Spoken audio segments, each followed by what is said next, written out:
അച്ഛൻ്റെ ഒരു പ്രഭാഷണത്തിൽ ഇടയ്ക്ക് പറയുണ്ടായി, ഒരു ഒരു കുട്ടി വീട്ടിൽ നല്ല രീതിയിൽ മാതാപിതാക്കൾ ഭക്തിപൂർവ്വം പ്രാർത്ഥനാപൂർവ്വം ഒക്കെ ജീവിക്കുന്ന ഒരു വീട്ടിൽ ഒരു ദിവസം ഒരു കുട്ടി പെട്ടെന്ന് തന്നെ അവൻ കരയുകയും നിരന്തരം നിർത്താതെ കരയുന്ന ഒരു കുഞ്ഞിനെക്കുറിച്ച് പറയുണ്ടായി. പിന്നീട് അത് അച്ഛൻ ഇടപെട്ട് പ്രാർത്ഥിക്കുകയൊക്കെ ചെയ്ത് പിന്നീട് അന്വേഷിച്ച് കഴിഞ്ഞപ്പോൾ വെളിയിൽ നിന്ന് ഒരു ഗസ്റ്റുകൾ വന്നിട്ട് അവർ നിർബന്ധപൂർവ്വം അവിടെ മദ്യം കഴിക്കുകയുണ്ടായി. അതിൻ്റെ അസ്വസ്ഥതയിൽ നിന്നുമാണ് ആ കുഞ്ഞിനെ അവിടെ വന്നതെന്ന് പറയും. അങ്ങനെയെങ്കിൽ ഇപ്പോൾ മദ്യപാനം നമ്മുടെ ഈ കമ്മ്യൂണിറ്റിയിലൊക്കെ വളരെ വർദ്ധിച്ചിരിക്കുകയാണ്. നമ്മുടെ കുഞ്ഞുങ്ങളിലും സ്കൂളുകളിലൊക്കെ കുട്ടികൾ മദ്യപാനവും അതുപോലെ തന്നെ മയക്കുമരുന്നിൻ്റെയും തെറ്റായ സ്നേഹബന്ധത്തിൻ്റെയൊക്കെ പിടിയിൽ ആയിപ്പോയിരിക്കുന്നു. വളരെ സങ്കടത്തോടു കൂടിയാണ് നമ്മളെല്ലാവരും കാണുന്നത് തന്നെ. അപ്പോൾ ശരിക്കും ഇതിൻ്റെ പിന്നിലുള്ള അടിവേരി പിള്ളേരെ ഇങ്ങനെ പ്രചോദിപ്പിക്കുന്ന ഇങ്ങനെ ഈ തിന്മയിലേക്ക്, ഈ അരൂപിലേക്ക് പോകാൻ പ്രത്യേകമായ കാരണം ഇതേപോലെയുള്ള നമ്മുടെ കുടുംബങ്ങളിൽ നടക്കുന്ന ഈ പ്രവർത്തനങ്ങളല്ലേ?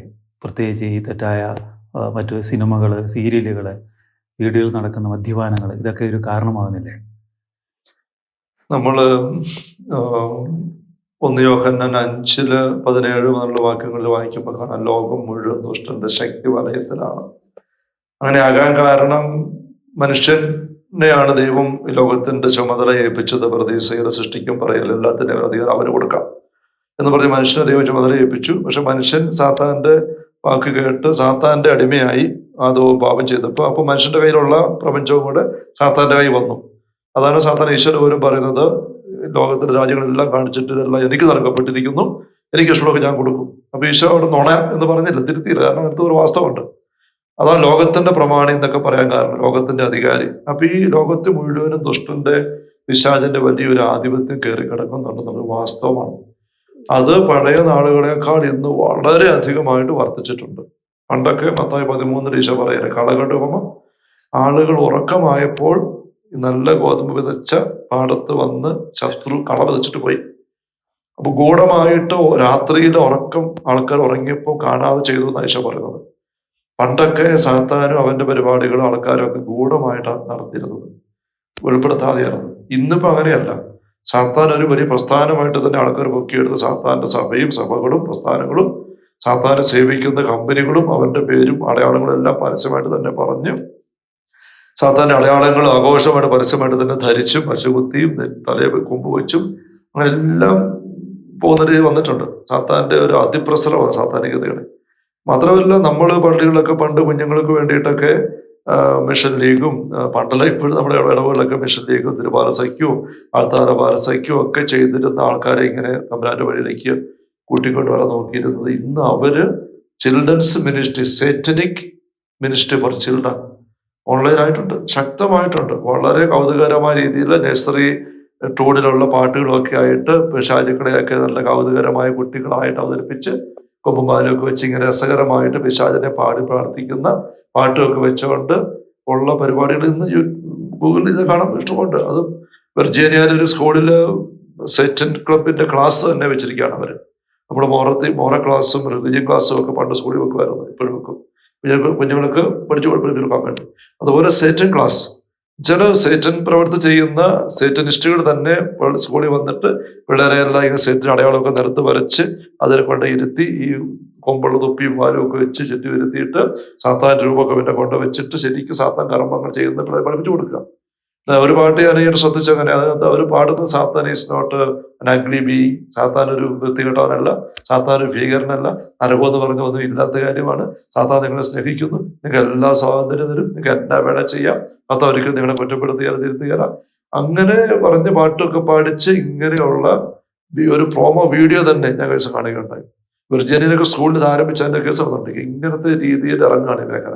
അപ്പൊ ഞാൻ പറഞ്ഞത്, ഈ ഒരു മേഖല ഒരു കാലഘട്ടത്തില് ഗൂഢമായിട്ട് നിന്ന് പരസ്യമായിട്ട് ഇറങ്ങി ചെയ്യും. അപ്പൊ സാത്താന്റെ അതിപ്രസരം എന്ന സമൂഹത്തിൽ ഒത്തിരിയാണ്.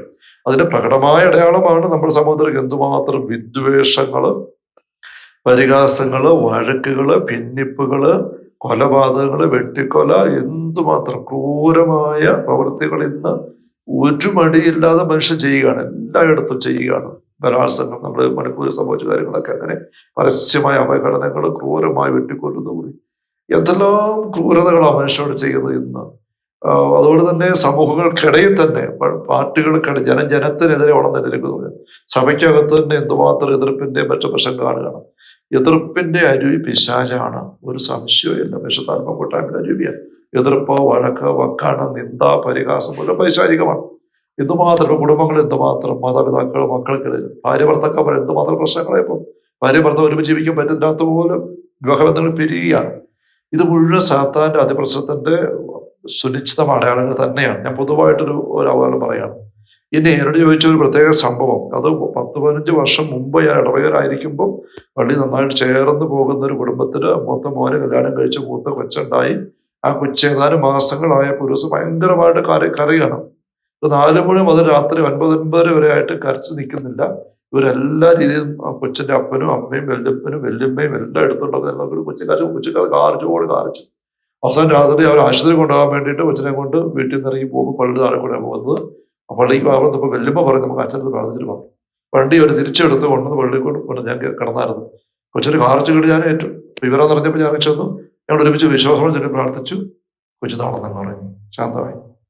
എന്നെ വിചാരിച്ചു എന്നെ വീട്ടിൽ സംഭവിച്ചു, നല്ല പ്രാർത്ഥനയുള്ള വിശുദ്ധമായ കുടുംബം. അപ്പൊ അവര് പറഞ്ഞു ഒന്നും സംഭവിച്ചില്ല. ഞാൻ പറഞ്ഞു ഒന്നും സംഭവിക്കാൻ കൊച്ചു കാര്യമല്ലോ, ഒരു ആത്മീയ വിഷയം, കൊച്ചിന് അസുഖമൊന്നുമല്ല, ആശുപത്രി പോകുന്നും വേണ്ട. എന്തോ ആത്മീയ അന്തരീക്ഷം മാറിയിട്ടുണ്ട്, വീട്ടിന്റെ അന്തരീക്ഷം. നല്ല പ്രാർത്ഥനയും വെഞ്ചരിപ്പൊക്കെ നടത്തി കുടുംബം. ചോദിച്ചു വന്നപ്പോ വീട്ടിൽ ആരാ വന്ന ഇന്ന് തന്നെ സംഭവിച്ചേ? അവര് കുറച്ച് ഗസ്റ്റ് ഉണ്ട്, കുടുംബത്തില് കറന്നമ്മനെ കുറച്ചൊരു വിദേശത്തുണ്ട്, ഇത് തറവാട് വീടാണ്. അവര് 2-3 വർഷം വരുമ്പോൾ ഈ വീട്ടിൽ താമസിക്കുന്നത്. അവർ അലമ്പന്മാരൊന്നുമല്ല, പക്ഷെ അവർ മദ്യം ഉപയോഗിക്കും. അവർക്കൊന്നും മദ്യം വേണം. അത് അലമ്പൊന്നുമല്ല. അവര് വരുമ്പോ ഇവിടെ ഉള്ള ആള് സഹോദരൻ മദ്യം വാങ്ങിച്ചു വെക്കുമല്ലോ, അവർ കൊണ്ടും അങ്ങനെ കഴിക്കും, വേറെ കുഴപ്പമൊന്നുമില്ല. അപ്പൊ അതുപോലെ അവർ ഇപ്രാവശ്യം വന്നപ്പം അങ്ങനെ ചെയ്തു. പക്ഷെ ഈ വീട് അതിനു മുമ്പ് ഞാൻ അവിടെ ചെന്ന് കഴിഞ്ഞപ്പോഴത്തേക്കും ധ്യാനങ്ങളൊക്കെ കൂടി നടത്തി വെച്ചിട്ട് നല്ല വിശുദ്ധ അന്തരീക്ഷ വീടെല്ലാം വന്നിരുന്നു. അപ്പൊ അങ്ങോട്ട് മദ്യം വന്നു കഴിഞ്ഞപ്പോഴത്തേക്കും അന്തരീക്ഷം മാറി. അതേ കുറിച്ച് വെളിപ്പെടുന്നു. ഇങ്ങനെ പറയുമ്പോൾ ഞാനിതേപറ്റി പറയുമ്പോൾ ഞാൻ പറയാറുണ്ട്, അപ്പം മദ്യം വരുമ്പോൾ ഇത്ര പ്രശ്നം ഉണ്ടാകുമോ എന്ന് ചോദിച്ചു കഴിഞ്ഞാൽ പ്രശ്നം ഉണ്ടാകും. ഇത്ര വെളിപ്പെടുവോ ഇല്ലെന്നുള്ളത് വ്യത്യാസമുണ്ട്. മനസ്സിലായി? പ്രശ്നം ഉണ്ടാകും. അപ്പൊ കൊച്ചു കിടന്ന് ഇതേപോലെ എല്ലാവരും കിടന്ന് കാരണം ഞാൻ ചോദിക്കാൻ വേണമെങ്കിൽ എല്ലാവരും കിടന്ന് കാരണം ചോദിച്ചാൽ കുഞ്ഞുങ്ങൾ പെട്ടെന്ന് പ്രകടിപ്പിക്കും. പിന്നെ സ്ത്രീകളാണ് പെട്ടെന്ന് പ്രകടിപ്പിക്കുന്നത്.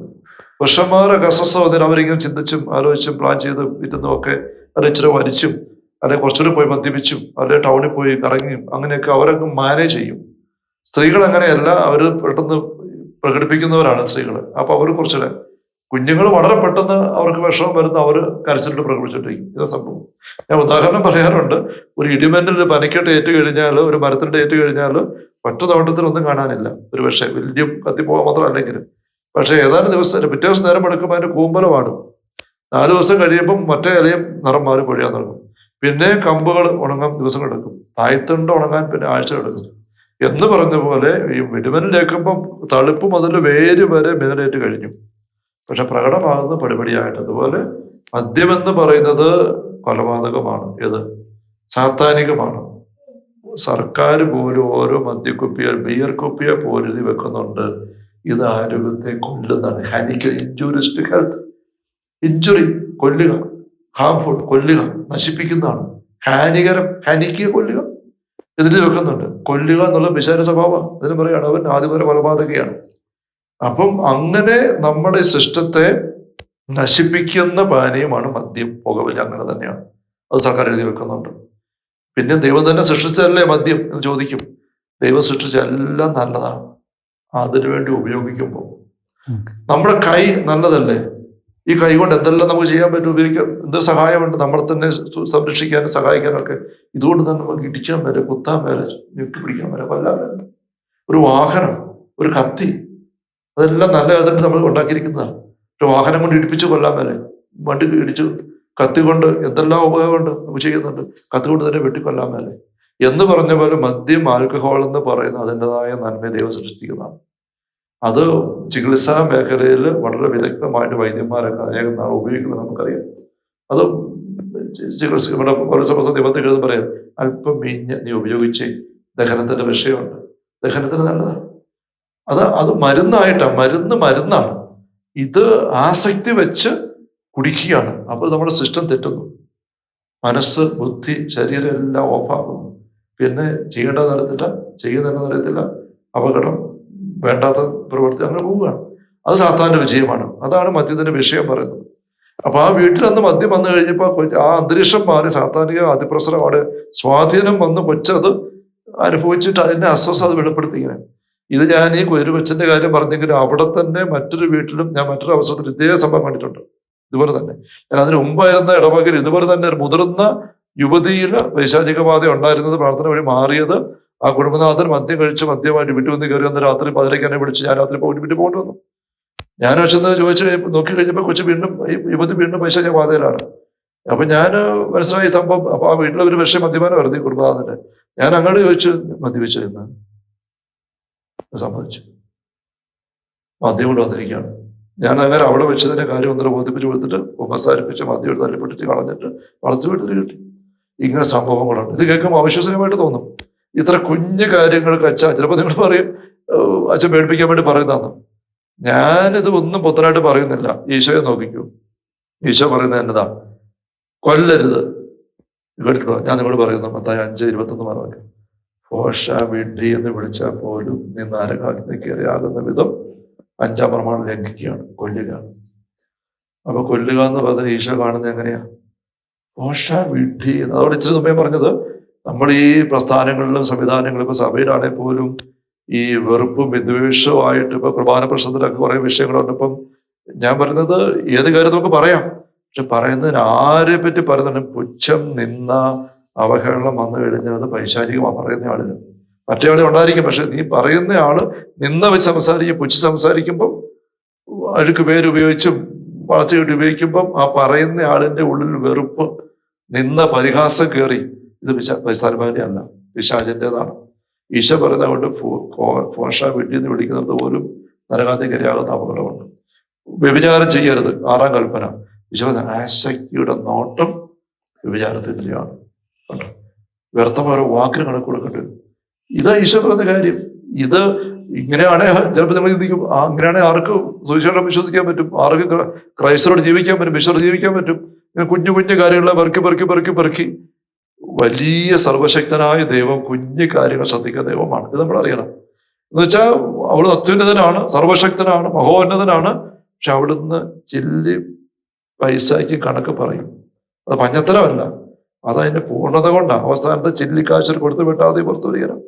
ഈശോ പറയുന്നില്ലേ, ഒരു മുടിയുടെ പോലും എണ്ണപ്പെട്ടിരിക്കുന്നു. ഇതുപോലെ ചില്ലിക്കാശ്, ഒരു കുഞ്ഞു പക്ഷി നിലത്ത് വീഴുന്നത്, ഒരു ഗ്ലാസ് പച്ചവെള്ളം കൊടുക്കുന്ന പ്രതിഫലമുണ്ട്. കണ്ടോ? കുഞ്ഞു കുഞ്ഞു കാര്യങ്ങൾ പോലും ദൈവത്തിന് അത് പോസിറ്റീവ് നെഗറ്റീവ് ഒരുപോലെ ഗൗരവമാണ്. ഇങ്ങനെയാണോ ദൈവം ചിലപ്പോൾ ചോദിക്കാൻ തോന്നും. പക്ഷെ മറുവശം നോക്കിക്കേ, ഇപ്പൊ നമ്മൾ ചന്ദ്രയാനൊക്കെ ചെന്ന സമയമാണല്ലോ. ഒരു കുഞ്ഞു കാര്യം അശ്രദ്ധ വന്നാല് ആയിരക്കണക്ക് ആൾക്കാരുടെ കോടിക്കണക്കായ പണം മുടക്കി വർഷങ്ങളായുള്ള അധ്വാനത്തിന്റെ ഫലം മുഴുവനും പരാജയപ്പെടും. ഒരു കുഞ്ഞു കാര്യം പോയാൽ മതി. ലക്ഷങ്ങളുടെ വാഹനവുമായിട്ട് നമ്മൾ വഴിയെ പോകുന്നു, അതിൻ്റെ ഒരു നട്ട് മുറുകേണ്ടവർ മുറുകിയിട്ടില്ല, അല്ലെ ഒരു ട്യൂബിനൊരു ഓട്ട വേണ്ടാത്തത് വന്നു കഴിഞ്ഞാൽ തീർന്നു. നമ്മുടെ സിസ്റ്റം തന്നെ എത്ര ഒന്നാന്തരമാണ്. ഒരു കുഞ്ഞരമ്പ് പൊട്ടിയാൽ തീർന്നില്ല. അതുകൊണ്ട് trifles make perfection, but perfection is not anything trifle. കുഞ്ഞു കുഞ്ഞു കാര്യങ്ങളാണ് പൂർണ്ണത ഉണ്ടാക്കുന്നത്. പക്ഷെ പൂർണ്ണത ഒരിക്കലും കുഞ്ഞു കാര്യമല്ല. ആശുപത്രിയിലൊക്കെ വരാന്ത പോലും എല്ലാ ദിവസവും മെഡിക്കൽ ലോഷൻ കൊണ്ട് കഴുകി തുടയ്ക്കും. വരാന്തയിലെല്ലാം അണുക്കളുണ്ടായിട്ടാണോ? ഒരു അണുവിന്റെ അകന്ന സാഹചര്യം പോലും, സാന്നിധ്യം പോലും ഒഴിവാക്കണം.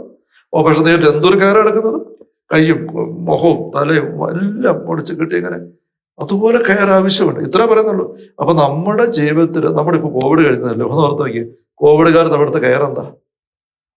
മാസ്കും സാനിറ്റൈസേഷനും ഡിസ്റ്റൻസിങ്ങും ലോക്ക്ഡൌണും എന്തായിരുന്നു കാണാൻ? എന്തായത്? എന്തൊരു സൂക്ഷ്മമായ കെയർ എടുക്കുന്നത്. എന്താ നിസ്സാര ഒരു വൈറസ് എല്ലാം ഉണ്ടായിട്ടാണോ? എങ്ങാണ്ട് ഒരിടത്ത് വൈറസ് മുമ്പ് രാജ്യം മുഴുവൻ അടച്ചുപൂട്ടില്ല നമ്മൾ. അത്രയും കെയർ എടുക്കുക. അപ്പൊ ഈശോ ഈ ബൈബിൾ പ്രതികാരം എന്നാ അധികരിക്കുന്നത്.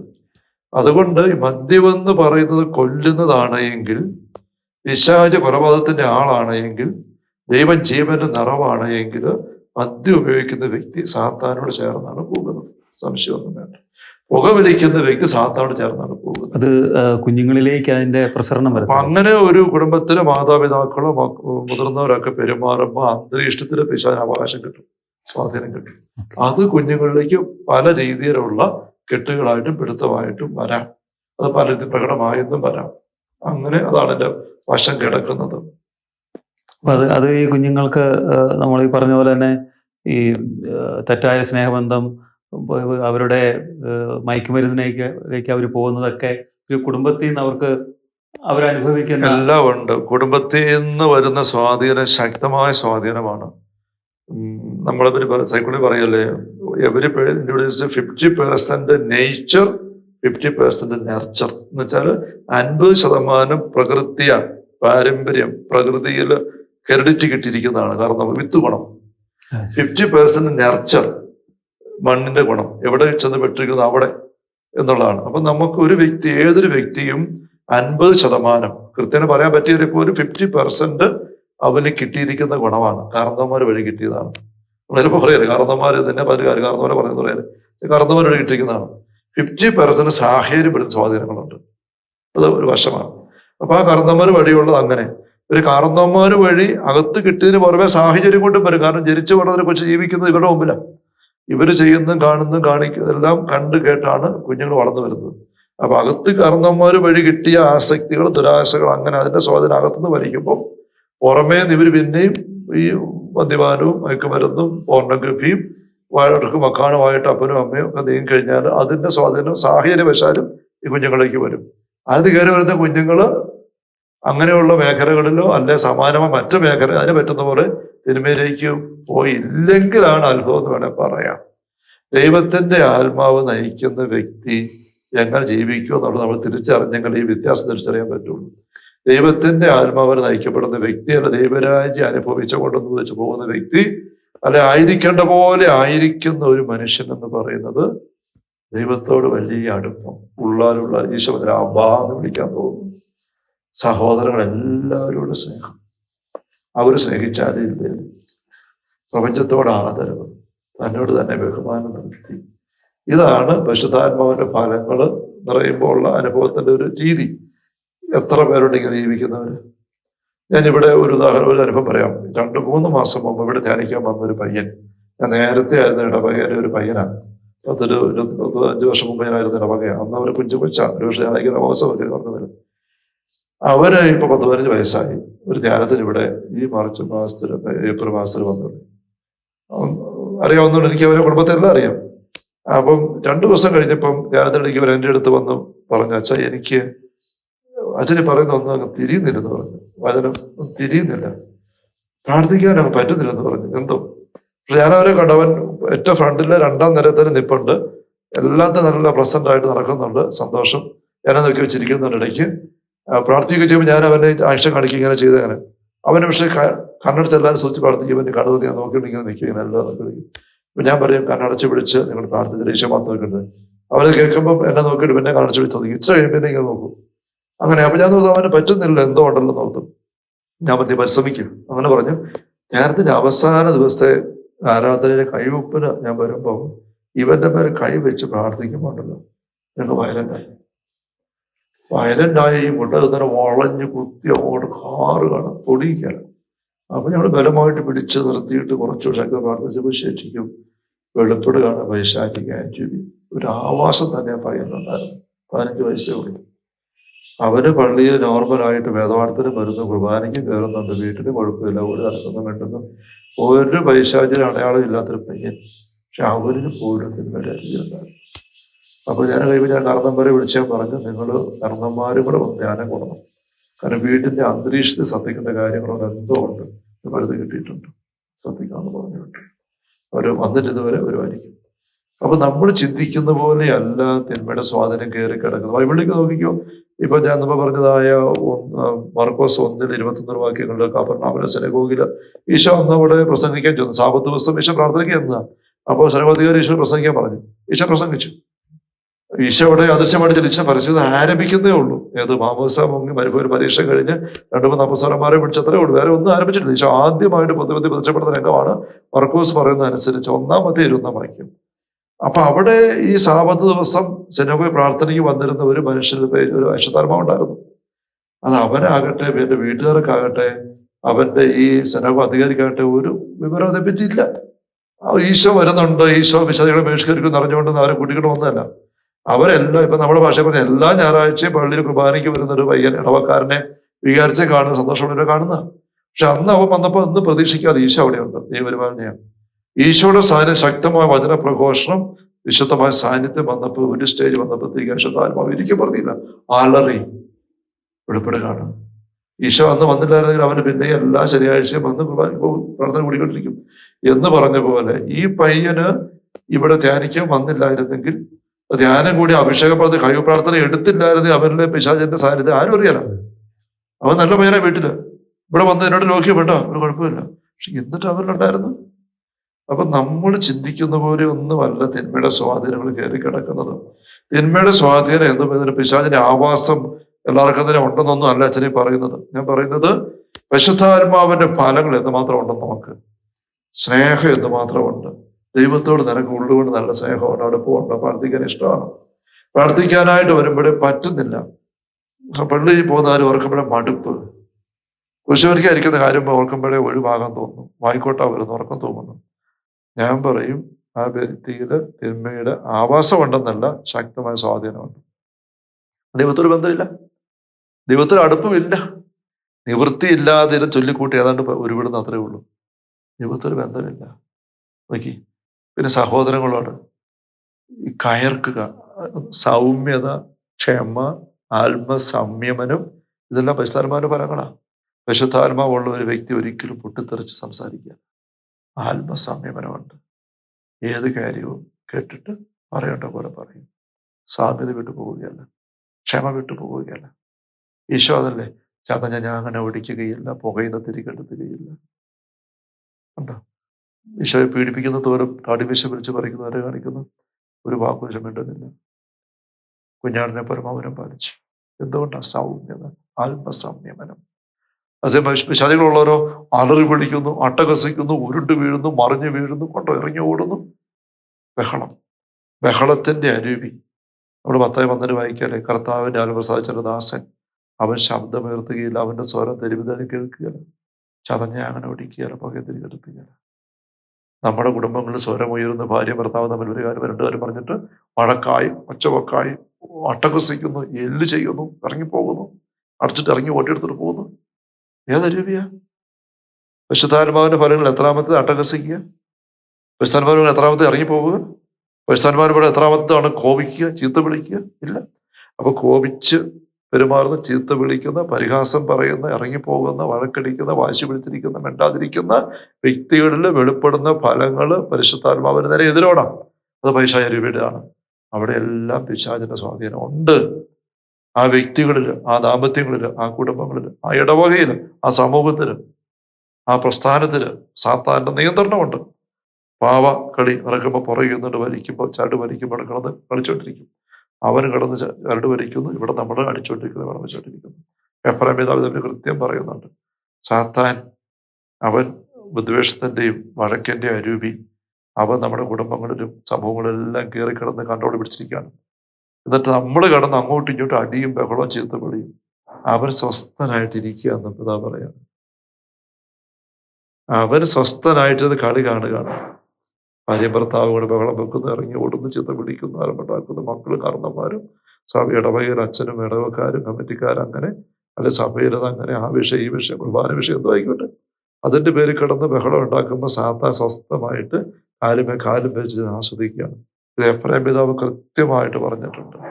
നമ്മള് അങ്ങോട്ടും ഇങ്ങോട്ടും ബഹളം വെക്കുന്നു, അലമ്പുണ്ടാക്കുന്നു, അവൻ സ്വസ്ഥനായിട്ടിരിക്കുന്നു. ശരിക്കും അവനെ നമ്മൾ ഇരിക്കപ്പുറത്ത് ഇല്ല നോക്കിയിട്ട് നമ്മൾ സ്വസ്ഥമായിട്ടിരിക്കേണ്ടതാണ്.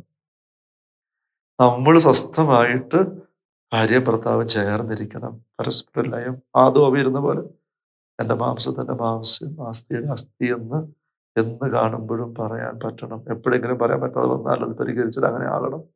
മാതാപിതാക്കളും മക്കളും ചേർന്നിരിക്കണം. അങ്ങനെ ആയിരിക്കേണ്ടതാണ്. അതിന് പറയാം എന്താ അവസ്ഥ? അപ്പൊ അവനെ നമ്മൾ ഇരിക്കപ്പുറത്ത് ഇല്ലെന്നാക്കിയിട്ട് നമ്മൾ സ്വസ്ഥമായിട്ടിരിക്കണം വരുമ്പോൾ നമ്മളെ അവനെ ഇങ്ങനെ ആക്കിയിട്ട് അവൻ സ്വസ്ഥമായിട്ടിരിക്കാന്ന വിശുദ്ധ എഫ്രൈം പിതാവ് പറയുന്നത്. അതുകൊണ്ട് നമ്മുടെ കുടുംബങ്ങളുടെ മദ്യപാനം വഴി, പുകവലി വഴി അസ്വസ്ഥത വരുന്നത്, അതിന്റെ പരമായിട്ട് കുഞ്ഞുങ്ങൾക്ക് സ്വസ്ഥതയില്ല. ഒരു സൈക്കോളജി പോലും പറയുന്നത് പെൺപിള്ളേർ വളർന്നു വരുമ്പോൾ അപ്പന്റെ അമ്മയുടെ അപ്പന്റെ സ്നേഹം നല്ലപോലെ അനുഭവിച്ച് കുതിർന്ന് വളർന്നു വരുന്നില്ല എങ്കിൽ എവിടെയെങ്കിലും ആൺപിള്ളേർ ആരെങ്കിലും സ്നേഹം കാണിക്കുമ്പോൾ തോണ്ടി വിളിക്കുമ്പോൾ അങ്ങോട്ട് പെട്ടെന്ന് ചായും. ഏതൊരു പെങ്കൊച്ചിനും ഒരു സ്നേഹം ആങ്കൊച്ചിൻ്റെതായ സ്ത്രീ പുരുഷ ബന്ധം തമ്പരം വെച്ചിരിക്കുന്നതാണ്. അപ്പോൾ ഒരു വീട്ടിൽ വരുന്ന വളർന്നു വരുന്ന മക്കൾക്ക് പെൺപിള്ളേർക്ക് പ്രതി അപ്പന്റെ സ്നേഹം, ആൺപിള്ളേർക്ക് അമ്മയുടെ സ്നേഹം. സൈക്കോളജി പോലും പറയും അങ്ങനെ. എന്തെങ്കിലും ആയിക്കോട്ടെ, അപ്പന്റെ അമ്മയുടെ സ്നേഹത്തിന് ദൈവസ്നേഹത്തിന്റെ എല്ലാം അവിടെ വെച്ചിട്ടുണ്ട്. അത് നിറഞ്ഞ് കുതിർന്നെടുത്ത് വളർന്നു വരുന്ന പിള്ളേര് ഈ വേണ്ടാത്ത പ്രയബന്ധങ്ങളിലേക്ക് പെട്ടെന്ന് പോവുകയാണ്. അവർക്ക് ഇവിടെ സ്നേഹം നല്ലപോലെ ഉണ്ട്. നമ്മൾ നല്ലപോലെ വയറ് നിറച്ച് ഭക്ഷണം കഴിച്ച് തൃപ്തിയായിട്ടിരിക്കുമ്പം കവലിലേക്ക് ഇറങ്ങി ചിലപ്പോൾ കാണുന്നില്ല, അവർ മേടിച്ച് കഴിക്കുമോ? നമുക്ക് തോന്നിയല്ല, അതിൻ്റെ ആവശ്യമില്ല. വയറ് നിറഞ്ഞിരുന്നാൽ നമുക്ക് അത് ഇതും പിന്നെ കഴിക്കാൻ തോന്നിയല്ല. നിറഞ്ഞ് ഇപ്പം വേണ്ട, മതി, മാറ്റി വെക്കും. ഇത് സ്നേഹം കൊണ്ട് നിറയാത്തത് കൊണ്ടാണ് ആരെങ്കിലും അഞ്ചാറ് ചക്കര എന്ന് പറഞ്ഞു കഴിയുമ്പോഴേ അങ്ങോട്ട് പോകുന്നു. അതുകൊണ്ട് വേണ്ടാത്ത പ്രബന്ധങ്ങൾ, ഈ പറഞ്ഞ ജിഹാദ് മേഖലയൊക്കെ നമ്മൾ കാണുന്ന വിഷയങ്ങളൊക്കെ പുറകിൽ നമ്മുടെ തന്നെ കുടുംബങ്ങളിലെ ദൈവരാജ്യ നിറവ് അനുഭവം ഇല്ലാത്ത ഒരു അപകടാവസ്ഥ ഉണ്ടെന്ന് അറിയണം. ബന്ധങ്ങളിൽ പോകുന്നു, അല്ലെ അവർ തന്നെ മദ്യം കഴിക്കാൻ പോകുന്നു, കാരണം അവരുടെ മാതൃക കണ്ടിട്ട് രസത്തിന് വേണ്ടിയിട്ട് അങ്ങനെ പോകുന്നു. ഇതിനകത്തെല്ലാം നമുക്ക് ഈ ഒരു മേഖല കാണാനായിട്ട് പറ്റും.